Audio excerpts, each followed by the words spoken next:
Hi friends, అందరికీ good morning.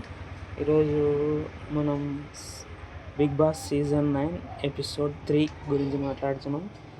ఈ episode 3 చాలా అంటే మంచి మసాలా ఐటమ్ ఫ్రెండ్స్. బాగా మసాలాలు ఫుల్ దట్టించినట్లున్నారు అందరు. కంటెంట్స్ బాగా మసాలాలు ఎక్కువ బాగా ప్లే చేసినారు. ప్రతి ఒక్కరూ ఈ సీజన్లో ఎవ్వరు మాట్లాడలేదు అనుకుంటే వాళ్ళందరూ రేస్ చేయడం జరిగింది వాళ్ళ వాళ్ళ పాయింట్స్.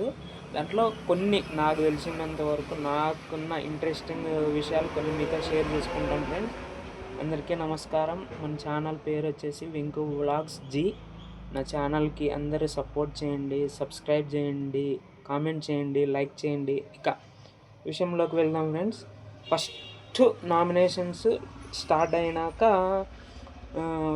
భరణిను ఇమాన్యువల్ నామినేషన్ స్టార్ట్ చేస్తారు. దాంట్లో భరణి గారు గెలుస్తారనమాట. భరణి వచ్చేసి తనుజాని తను భరణి వచ్చేసి సంజనాని వేసుకుంటారు చూడండి ఫ్రెండ్. దీంట్లో అందరూ నామినేషన్స్లో అంతా ఇంత కాదు, ముందు వీడియోలో కూడా సంజన హైలైట్ అవుతుంది లాస్ట్ వరకు. కాబట్టి మనం ముందుగా సంజనాని ఎట్లా ఎలిమినేట్ చేయడానికి నామినేషన్లోకి పెట్టినారనేది చూద్దాం. అదే ఇప్పుడు సంజన ప్రతి విషయాన్ని హైలైట్ చేయడము, అందరికీ గొడవలు పెట్టడం, గలాడాలు పెట్టడం గురించి భరణి గారు చెప్పి ఆమెని నామినేట్ చేయడం జరుగుతుంది. తర్వాత వచ్చేసి తనుజ విషయంలో కూడా ఏదో వచ్చి డిస్కషన్ వచ్చేసి శ్రీజ వచ్చి బాగా రైజ్ అవుతుంది friends. Sreeja, Priya, mask man వచ్చేసి బాగా రైజ్ అవుతారు. లేదు, నువ్వు ఇన్నోసెన్స్గా ఉంటూ నటిస్తున్నావు కాబట్టి నువ్వు చాలా ఫ్రాడ్ అది ఇది అంటే, నేనేం ఫ్రాడ్ అది ఇది అని కొంచెం ఆవిడ ఏడ్చే ప్రయత్నం చేసి వీళ్ళంతా పోయి సముదాయిస్తారు. ఇదంతా అయిపోయిన తర్వాత సుమన్ శెట్టిది వస్తుంది టర్న్. సుమన్ శెట్టి దాంట్లో వచ్చేసి రాము రాథోడ్ ఇద్దరు పోటీ పడితే దాంట్లో మనం రాము రాథోడ్ గెలుస్తాడు అనుకుంటే దీంట్లో ట్విస్ట్గా సుమన్ శెట్టి గెలుస్తాడు. సుమన్ శెట్టి పోయి ఈవిడికే తను సంజనాకే ఎలిమినేషన్లో పెడతాడు ఆయన. ఎలిమినేషన్ ఎందుకంటే ఇంకా పక్క డిసైడ్ అయిపోయినారు ఫ్రెండ్స్. అందరు కలిసి సంజనాని నామినేట్ చేయాలా, ఆవిడని పంపించేయాలా అనే మూడ్లో ఇప్పుడు ఉన్నారు ఇప్పుడు అంతా. ఓకేనా ఫ్రెండ్స్. ఇక్కడ ఇదంతా అయిపోయేపటికి తనుజ మీద ఎందుకు అంటే అప్పుడు రీతువర్మ ఎంటర్ అవుతుంది మధ్యలోకి. రీతువర్మ ఎంటర్ అయ్యి ఇలా అంటున్నా, ఇలా నేను నీతో ఇది పోటీలో చేసేటప్పుడు కనీసం కన్సర్న్ కూడా లేకుండా తాకిందా, నేను తాకుతుంది అని ముందే చెప్పినాను అంటే అదంతా అయిపోయినాక చెప్తుంది. కానీ ఆవిడ ఏమనుకుంటుందంటే రీతువర్మ కనీసం సారీ చెప్పినా కూడా ఓకే అయిపోతుంది, అంతేగాని తాకిందా, నాకు అడ్డం వచ్చింది కాబట్టి తాకింది అది అనడము కొంచెం ఇక్కడ ఆవిడ చాలా బాధపడుతుంది అనమాట దానికి. అది చూసిన వాళ్ళకి మనకు కూడా అర్థమవుతుంది ఆవిడ అట్లా బిహేవ్ చేయకూడదు అనేది మనకు అట్లా అర్థమవుతుంది కదా ఫ్రెండ్స్. కాబట్టి దీంట్లో తనుజని రీతువర్మ బాగా వేసుకుంటుంది, నువ్వు అట్లా చేయకూడదు అది ఇది. ఎవరన్నా నీ కంటెస్టెంట్స్ అట్లా చేయకూడదు, అట్లా మాట్లాడకూడదు, అదిగాక అంతా అయిపోయినాక మాట్లాడకూడదు నువ్వు, మళ్ళీ దాని మీద పెట్రోల్ పోసినట్లు ఉంటుంది కదా అని చెప్పి తనుజ మీద అంటే తనుజ పోయి ఏడుస్తుంది. ఇంకా రూమ్లో పోయి వీళ్ళంతా సముదాయిస్తారు. అంతట్లో వచ్చేసి ఇమాన్యుల్ ఉన్నాడు కదా, ఇమాన్యుల్ కూడా వీళ్ళంతా చూడండి ఫ్రెండ్స్. ఇక్కడ ఇప్పుడు ఓనర్స్ వచ్చేసి బాగా ఐకమత్యంగా వాళ్ళు డిఫెండ్ చేసుకొని ఈ టెనెంట్స్ మీద ఎక్కువ నామినేషన్ చేస్తారు. ఈ టెనెంట్స్కి ఆ బ్రెయిన్ లేక వాళ్ళల్లో వాళ్ళే క్లాషెస్ పెట్టుకొని వాళ్ళల్లో వాళ్ళే ఎలిమినేట్ చేసుకుంటారు. దీంట్లో ట్విస్ట్ మనకి ఎపిసోడ్ 3లో గరం ఉంటుంది ఫ్రెండ్స్. అందుకే కదా ఏ వంట అయినా కొంచెం మసాలాలు కలిపితే ఆ వంట బాగా వస్తుందని బిగ్ బాస్ కూడా దీంట్లో మసాలాలు బాగా వాళ్ళల్లో వాళ్ళు మసాలాలు బాగా కలుపుకొని చూసే వాళ్ళకి కొంచెము కంటెంట్ ఇచ్చినట్లే అనుకుంటున్నాం. మసాలా ఐటమ్స్ బాగా ఇచ్చినారు. తర్వాత వీళ్ళల్లో పోయి చిన్న మీ విషయానికి రాము ఉన్నాడు కదా, బుల్లెట్ బండి రాము, ఆయన మీద కూడా పాపం మొన్నటి విషయాలు తెచ్చి ప్రియా కూడా చెప్తుందనమాట, నువ్వు ఇలా చేయడం చాలా తప్పు, అందుకే నేను నామినేట్ చేస్తున్నా అంటుంది. అందువల్ల ఆయన నామినేట్ ఎందుకు దీన్ని పట్టుకొని అంటున్నారు అని డిఫెండ్ చేసుకునేకపోతే మనీష్ అని గుండా ఆయన ఉంటాడు కదా, నువ్వు నాతో మాట్లాడద్దు, నువ్వు అస్సలు నువ్వు మనిషి చాలా నటిస్తున్నావు, అంత సింపతి కార్డు ప్లే చేస్తున్నావు, నీ ఒరిజినాలిటీ అసలు బయటికే రావడం, నీతో మాట్లాడంటే ఏంది ఒరిజినాలిటీ అన్న, ఏంది ఒరిజినాలిటీ అది ఇది అంటుంటే కూడా ఆయన్ని తీసుకొని పట్టించుకోరు ఆయన అస్సలు వీళ్ళుగా.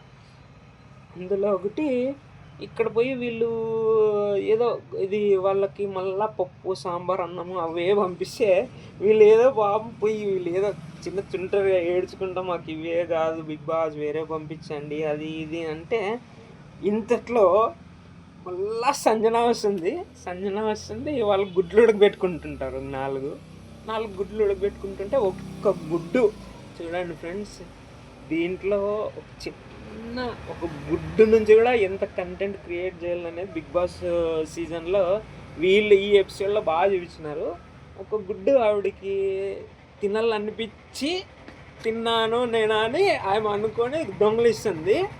ఆ దొంగలిచ్చిన మ్యాటర్ ఎంత పెద్ద విషయం అవుతుందంటే బిగ్ బాస్లో ప్రతి ఒక్కరు రెస్పాన్స్ అవుతారు ఫ్రెండ్స్. దాంట్లో వాడు మాస్క్ మ్యాన్కి భరణికి పెద్ద గలాట వస్తుంది, ఇద్దరు కొట్టుకునేంత వరకు పోతారు. నువ్వు అట్లా అనకూడదు, నన్ను ఇట్లా అనకూడదు, నువ్వు అంటున్నావు, నేను మీరు అంటున్నానని ఆయన అంటాడు. ఈయన వచ్చేసి మధ్యలో వీళ్ళందరినీ తిడుతూ అంటాడు. భరణి కొంచెం చెప్పేసి వినండి అని అంటుంటాడు. ఈవిడేమో సంజన చేసేదంతా చేసి నాకేం తెలియదు, నన్ను ఈ విషయంలో ఇన్వాల్వ్ చేయొద్దండి గురువుగారు అన్నట్లు పక్కన పోయి ఉంటుంది అన్నమాట. యాక్చువల్గా ఈవిడ హింట్ కూడా ఇచ్చింటుంది, ఎవరికి నేను గుడ్డు తీసుకున్నానని, ఎవరికి ఇమ్మాన్యుయల్కి చెప్పింటుంది చిన్నగా, బుల్లెట్ బండి రాముకి కూడా చెప్పింటుంది. ఆ రాముని కూడా వీళ్ళు ఎందుకు ద్వేషిస్తారంటే, ఈ విషయం తెలుసు కదా ఆయన నువ్వు ఎందుకు చెప్పలేదు అన్న దాని విషయం మీద రాము మీద పగబడతారనమాట వీళ్ళు కూడా. అది తెలియక దీంట్లో చూడండి, ఆ గుడ్డుకు సంబంధించిన చేసినందుకు వీళ్ళకి ముందు ఫ్యూచర్లో లోపలికి పోవడానికి కూడా అనుమతి ఉండదు, ఏదన్నా వాటర్ తాగడానికి కూడా అనుమతి ఉండదు అనే విషయంలో వీళ్ళు బాగా డిస్కషన్ చేసుకొని బాగా అగ్రెసివ్ అయిపోతారు. సంజన మీద అందరూ ఇంకా ప్రతి ఒక్కరు అటాక్ చేస్తారు ఫ్రెండ్. కానీ ఆమె నిమ్మకు నీరెత్తినట్లు బాగా పీస్ఫుల్గా ఉంటుంది. పోయి వాళ్ళు ప్రియా వాళ్ళు శ్రీజ నువ్వే అంతా చేసింది అది ఇది అంటుంటే ఆవిడ ఏం రెస్పాండ్ కాదు. కానీ ఇక్కడ చూడండి ఫ్రెండ్స్, వీళ్ళు సంజనకి ఫ్లోరా ఆశా సైనికి పెట్రోల్ వేస్తే ఇంకా ఆటోమేటిక్ పెట్రోల్ వేయకుండానే అగ్గి వస్తుంది అనమాట. అంత రంగు ఉన్నారు వీళ్ళిద్దరు. మధ్యలో అందరూ మాట్లాడుతుంటే ఏమంది ఆవిడ, నువ్వు మాత్రం మాట్లాడద్దు అని ఆశా సైని మీద కోపం పడ్డము అవన్నీ జరుగుతుందన్నమాట. దీంట్లో అసలు కంటెంట్ ఎట్లా ఇస్తున్నారంటే ఒక్కరికి మించి ఒకరు అంటే నోటి వల్ల వస్తుంది ఫ్రెండ్స్. మళ్ళీ ఇక్కడ వచ్చేసి ఇంట్రెస్టింగ్ టాపిక్, నామినేషన్స్ అప్పుడు భరణి గారు కూడా సెటైర్లు వేస్తారు ఫ్రెండ్. మీరు భారీగా చూడండి ఈ సీజన్ ఎపిసోడ్ 3 చూడండి, దాంట్లో భరణి కూడా ఆయన ఎంత బాగా పోడుకుంటాడు, నేను మిమ్మల్ని ఎట్లా వెల్కమ్ చేసినాను అది ఇది అని. డిమాండ్ పవన్ని నామినేషన్ చేసినప్పుడు ఆయన అంటాడు, నువ్వు చాలా యాటిట్యూడ్ చూపిస్తున్నావు అది ఇది అంటే, ఆయన లేదండి నేనేం యాటిట్యూడ్ ఏం చూపించడం లేదంటే, లేదు నాకైతే అట్లా అనిపించింది మళ్ళీ యాటిట్యూడ్ చూపిస్తున్నావు అని. సరే మీ ఇష్టం, మీకు అలా అనిపిస్తే అలా ఏమనుకో, నేనేం చేయలేను అని ఆయన ఊరికే అయిపోతాడు.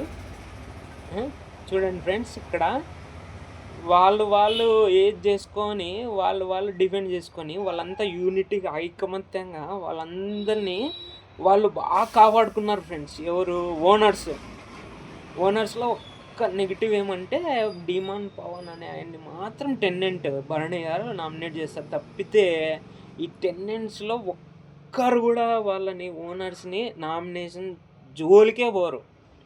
అదే అంటాడు ఇమ్మాన్యువల్ రాత్రి అందరూ అక్కడ డిస్కషన్ చేస్తున్నప్పుడు, మీకు తెలీదు, మీరు గొడవపడి మనల్ని మనమే నామినేషన్ చేసుకున్నాం, వాళ్ళు యూనిటీగా ఉండి వాళ్ళు ఒక్కరిని తప్పితే మన భరణి గారు తప్పితే ఇంకెవ్వరిని వాళ్ళు నామినేషన్ చేసే మనకు ఆస్కారమే ఇవ్వలేదు అంటాడు. కాబట్టి చూడండి ఫ్రెండ్స్, ఇక్కడ ఐకమత్యం ఉంటే ఎంత బాగా పనిచేస్తుంది అనేది వీళ్ళు నిరూపించినారు. బాగానే కంటెంట్ దొరికిందని ఏదో నాకు తెలిసి ఉండేది అంటే నాకు కన్వే అయ్యిండేది ఈ ఎపిసోడ్లో కొన్ని విషయాలు. ఏదైనా మర్చిపోయింటే క్షమించండి ఫ్రెండ్స్. ఇక్కడ నుంచి ఏదైనా నీట్గా అన్నీ రాసుకొని పక్కా ప్లాన్తో వస్తాను నెక్స్ట్ వీడియోలో. ఈ వీడియో చూసినందుకు ధన్యవాదాలు. అందరికీ సెలవు. జై హింద్.